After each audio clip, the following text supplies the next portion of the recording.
the State Transport Company.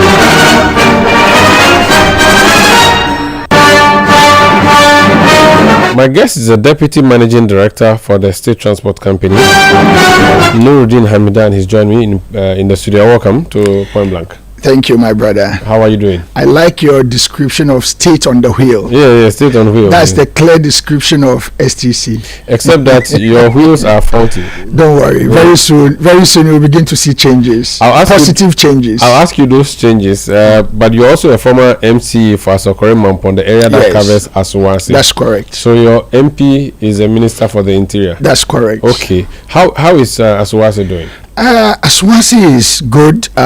We have built a very solid foundation. You know, before I even became the MC, 2009, I was a deputy CEO for National Youth Employment Program. I was together with Murtala, the late Murtala, if you remember. Okay. He was my colleague. He was in charge of communication, and I was in charge of operation and later administration. So I did that for 4 years. Then I was promoted to become the MC for the almighty Asawase. It's been a great experience. Initially, I was hesitant because I was thinking that, I was a deputy to Abuga Pele. Abuga Pele is going to Parliament. This is the opportunity for me to head the place, because when he travels, I'm the person who normally runs the place. Then duty call. Your people call you. There's a brand new municipal assembly in the belly of the elephant. You know, where Asawase is a hot spot. And I remember those days, somebody said to me, one of the big guys, Hamidan, you see, Asawase is our seat. If we joke and we create this new municipality and we don't get somebody to manage it well, we can lose the seat. And that is one of the reasons why I said, no, I will take up the challenge. It wasn't easy. Those days, our common fund is about sometimes a quarter, 250, 400,000, not any big money. But we worked so hard. Myself and my MP, we team up together and brought about a lot of development. We changed the scope of the assembly, i.e. the constituency, and it became the envy of all. And you know that it is because of Asokore Mampon, NPP went and did TAFO. You know, we used to all be under KMA, that is Kumasi Metropolitan Assembly, and we alone took ourselves out. Then when they saw the development, the kind of work that is going on, immediately NPP came to power. They cut TAFO, they cut Swami, they cut Ofurukum. They didn't know that it's not just about cutting and creating the district. It's about the kind of people, the vision, and the commitment to bring about change.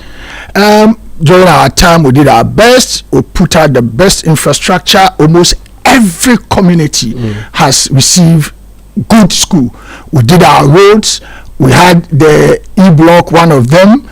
We had the Asawase market. It means there's no problem in Asawase. No, there's a problem. As for problems, you will never finish. As if you solved all the problems. No, development is continuous. Okay. And mind you, when we build a school within now how many years? 6 years. Some of them would have come that you need to paint. So problems are there. We still have some roads to build. We have done our part, and I'm happy that the new MC, anytime he needs support, he calls, he finds out, what can we do together, and we are working together as a team to ensure that we change the face of our people. Let's talk about where you are now. So deputy CEO to is it MD or CEO? What's your position? MD at STC. Deputy MD. Who is your boss? Hassan, my big brother, my boss, Hassan Ligby. Okay. He actually was our former CEO for Metro during John Dramani Mahama first time. Metro Mass. Are you two deputies or one deputy? Yeah, we are two deputies. So you are in charge of what? Initially, STC had about 3 different deputies. We have deputy in charge of finance and administration. We have deputy in charge of technical at the workshop, those who repair the buses. And then we had another deputy in charge of operations. But now we've merged operation and technical together. So we have 2 deputies. I'm the deputy in charge of finance and administration, and there is my colleague. We came to meet. He was there during the previous administration. He's in charge of technical and operations. So let's talk about the STC you came to meet. First of all, on paper and on the ground, what was the state of the STC on paper when you came? And then I'll ask you the physical state of STC. Yes, my brother, it's sad, honestly. The day I went to STC, I nearly cried. Why? Nana Kumia did a great job at STC. Well, you see, sometimes I don't like they versus us, but the truth must be told. My brother, when you walk around the STC, visually, you can see that the soul of the company has left itself. How? The place is deserted. I mean, we don't have buses. I'll take you through you have parcel services, you have passenger services. I'll come to all that. You see, you can't run transport without buses.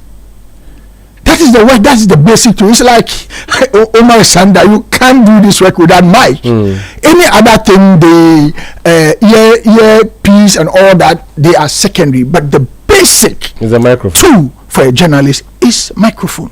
How can we run a bus company without buses? My brother, during Ramadan court time, he got the Marco Polo buses. That's before 2016. About 50 of them. And then they went to SIC Savings and Loan, and they got Toyota Haze, about 9 of them. And those days, these were brand new buses. It came 2016, we lost power and we handed over to NPP brand new 50 buses. In 2020, NPP bought the buses. My brother, 100 of them. The 2 together, we can't now, as I speak to you, boast of 40 buses on the road. 40. Including the mini buses? The mini buses, you know, what is keeping us alive is the alliance. We have what we call alliance partners. So apart from the buses we have, if you are a businessman, you have money, you want to buy buses, you can buy the buses and bring it to STC, then we run through our system. With that, we take commission. Like the GPRT system, I'll take a bus and go to the station. But we brand it, so until we tell you this bus belongs to Omar Sanda, nobody will know that it belongs to Omar Sanda. So that is what is keeping us alive. Other than that, we couldn't have even paid for salaries. So the big buses, you don't have up to 40 working? You don't have up to 40 working consistently. Sometimes we are able to get 40, it comes to 38 because some spoil and it has to go to workshop. And then sometimes we struggle to get it to 50, then it will start coming down. But you have your own workshop. Yeah, we have our own workshop, but we need to buy parts. You know, we need to buy oil, we need to buy batteries, we need to buy ties. Every single thing we need, we have to buy it, and we need money to do so. The monies that you get from the alliance buses is just 10% of the total cost. And let me give you a picture. If STC is to be a human being, let me give you an example. Human being, the hand was cut off. The other hand was also cut off. The legs, the 2 legs were cut off. And the body that is left, 60% was cut off. So technically, we came to meet STC only about 25%. That belongs to government. Let me explain this so that people will not take me out of context. What I meant by that is that STC was established to carry specific jobs. 1, passenger carriage. As for the parcel, is add-on. 2, we have driver training school. In the past, during the colonial days, if you don't come to STC for training, no government institution will take you as a driver. If you don't go to STC and be trained as a driver, no government institution will give you a job.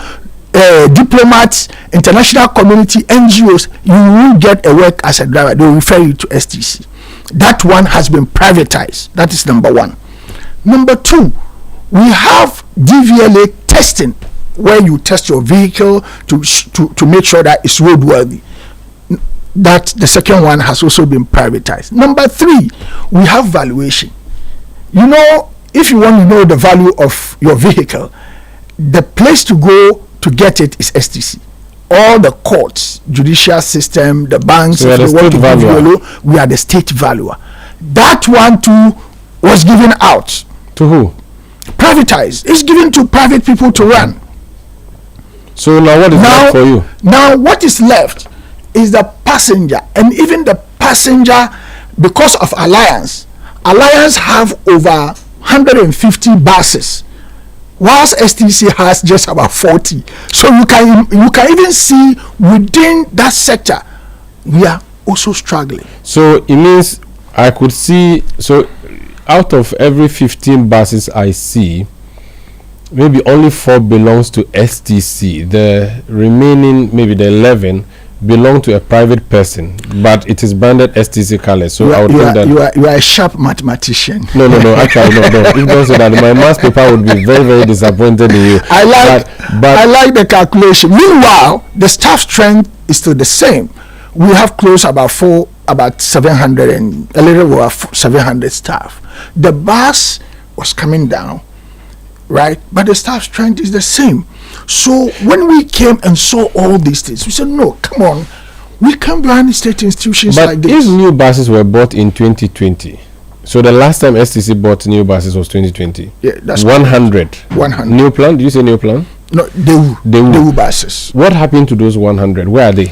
Your guess is as good as mine. Stories. The buses are there, but they are not moving.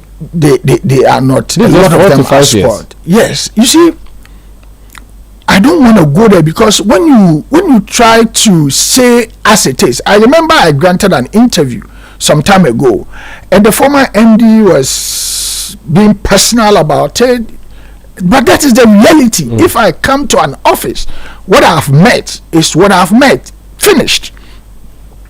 Because the stories I hear and the files I see and the document I review informed what I say.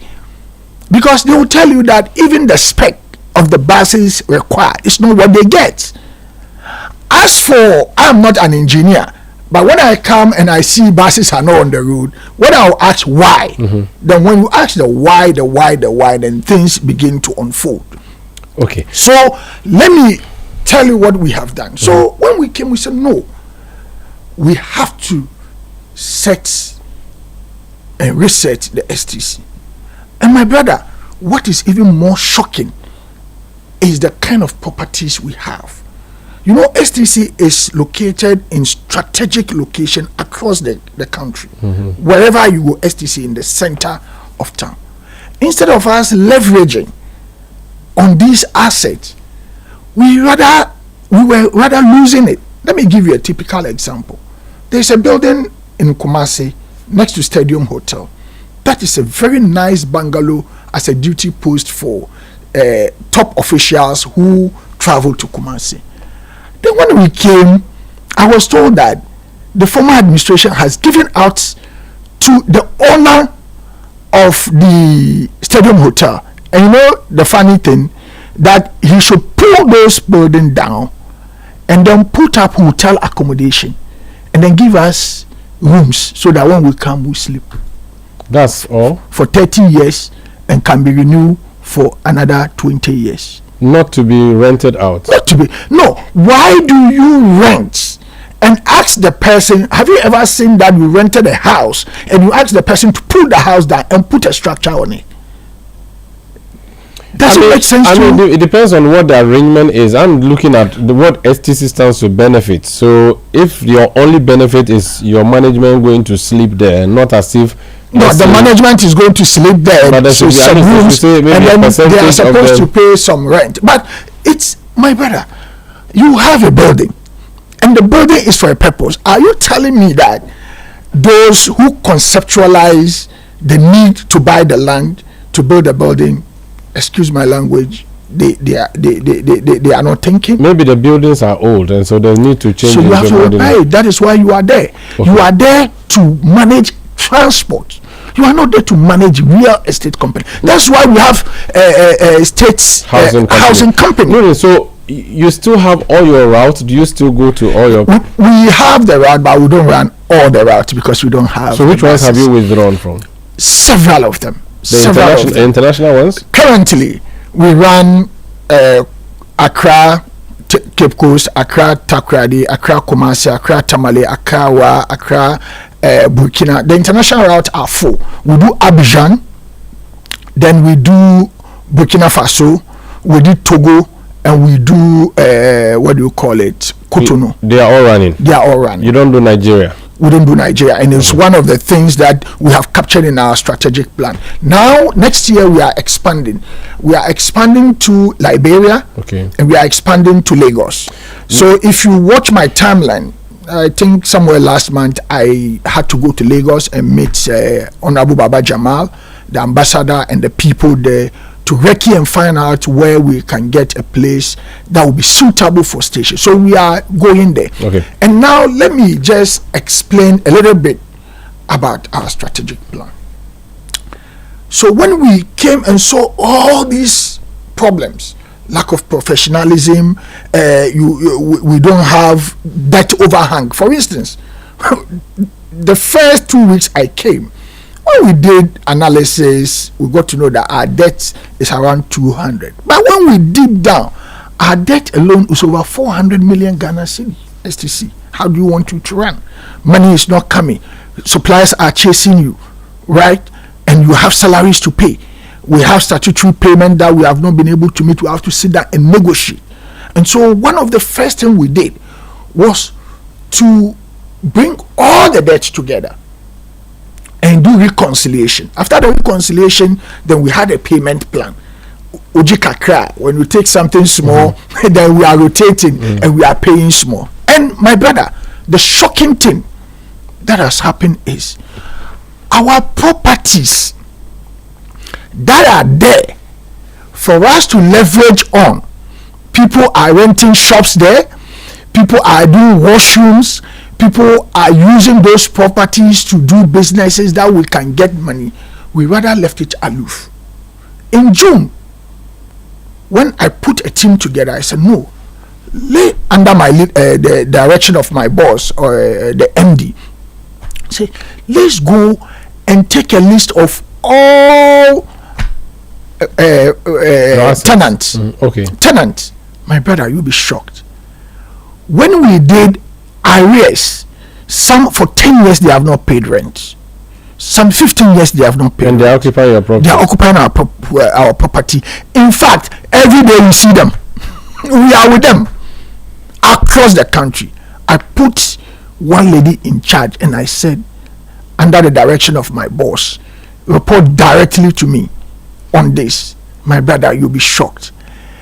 We estimated a debt on rent about 1.8 million Ghana cedi. From June to now, we've collected about 1.7 million Ghana cedi from rent. So you have the money, it's just No. not with you. You see, the money will come, but it is not there because the hole is so big, in fact bigger than the cathedral hole, such that anything that comes, it just sinks. Swallows. Now, one thing, if I'm traveling, I want comfort, I want durability, I want a good bus to travel on. What is the newest, how old is the newest bus that STC has in your fleet? So with the STC buses itself, I would say from 2020. That's the last time you had a new. Yes, but with the alliance, we had as new as 2025. Just last month, an alliance partner brought brand new Volvo bus. And is this the long one or the small? The long one. So we have a mixture of 2020, 2021, 2020 up to 2025. The current. If fleet. People need your services to take buses to work, for instance, can you deliver? Because you have a lot of competitors in the market. Sure. You see, the reason why you see that we are not making noise, we are not advertising, because because we have issues to deal with. Until we deal with those issues, it will be inappropriate to start advertising that I have this service, I have that service. Now, let me tell you what we want to do. We want to champion green transport in Ghana, and that is one of the key elements of our strategic plan. And so we want to move from internal combustion engine buses to EV buses. Okay. We are doing that. The long distance? Yeah, sure. Some of them do up to 400 kilometers. And they have capacity? They have the capacity. It depends on how you schedule. For instance, if I'm going from Accra to Abidjan, I won't do straight Accra to Abidjan. The first bus will take you from Accra to, let's say, Takoradi. Okay. Right. Then from Takoradi, you transit to Abidjan. That is the kind of thing. So you need to have EV charges across the country. So what we are looking to do is to transition it gradually. So next year, let me salute my boss, His Excellency John Dramani Mahama. He has given us assurance. He's helping us to secure buses. We are going for 500 buses. 500 buses. New buses. Brand new buses. Next year, inshallah. And we are doing 100 internal combustion, and then we are doing 400 electronic. Now, as soon as we get these buses, you yourself, you will see that things will change in this country. How early next year? We are looking at within the first 4 months. Because normally it takes about 3 months to build. We are in the process. Now, as soon as you get that, one other thing that is so important is professionalism. We are known for safety, for comfort, for reliability. And that we are going to make sure that we have competent staff to manage those things. So as soon as you get it, then you are good to. Another thing that we're trying to do with our strategic plan. My time is up. But we haven't started. I know. We have to do this again. Someone sent a message saying the problem with STC is the staff. The kind of mafia there is serious. Is it true? Well, now I'm one of the staff, so if I say it's true, I'm also a mafia. If you like say it, you want them to close my office. We are doing our best. They are all Ghanaians. I mean, did you sack people when you came? Did you sack workers? You have not sacked. We have not sacked anybody, but we continue to encourage them. We shared our vision. We try to bring them board. We told them that when you go to other institutions, they are sacking people left, right, center. We are not interested in that. We want you to change. Very well. And we've given them grace period up to December. From January, if you don't change, then you sack yourself. We will not sack you. Thank you so much for joining us for Point Blank. That's Nuruddin Hamdan. He's Deputy MD of the State Transport Company STC, a former MC for Asokore Mampong. That's by way of Eyewitness News tonight. We'll be back tomorrow at 17:30 GMT. Thank you. Good night.